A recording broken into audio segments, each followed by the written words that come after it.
Supervision lens என்றால் என்ன? நம்ம கண்களால் இருட்டில் பார்க்க முடியுமா? இப்போ முடியுது. சீன விஞ்ஞானிகள் உருவாக்கியுள்ள புதிய இன்ஃப்ராரெட் கான்டாக்ட் லென்ஸ் இதை சாத்தியமாக்குகிறது. இந்த லென்ஸ் நம்மால் பார்க்க முடியாத இன்ஃப்ராரெட் லைட்டை நம்ம பார்க்கும் விசிபிள் லைட்டாக்கி இருட்டிலும் பார்வை தருது. அது மட்டுமல்ல, கண்களை மூடினால் கூட இது வேலை செய்யும். இது எப்படி வேலை செய்கிறது?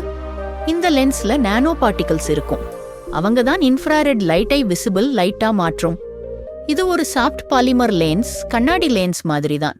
இன்ஃப்ராரெட் லைட்டை அப்சார்ப் பண்ணி நம்ம கண்களுக்கு தெரிஞ்ச மாதிரி மாற்றுது. அதனாலே இருட்டிலும் நமக்கு பார்வை கிடைக்கும். யாருக்கெல்லாம் இது பயனுள்ளதா இருக்கும்? வண்ணக்குறைபாடு உள்ளவர்களுக்கு பாதுகாப்பு மற்றும் காப்பகம்க்கு பண்றதுக்கு இதெல்லாம் கூட இது பயனுள்ளதாக இருக்கும். இது வெறும் ஆரம்பம்தான். இனிமேல் கான்டாக்ட் லென்ஸ் ஃபியூச்சர் டெக். ஐ ராக்கெட்.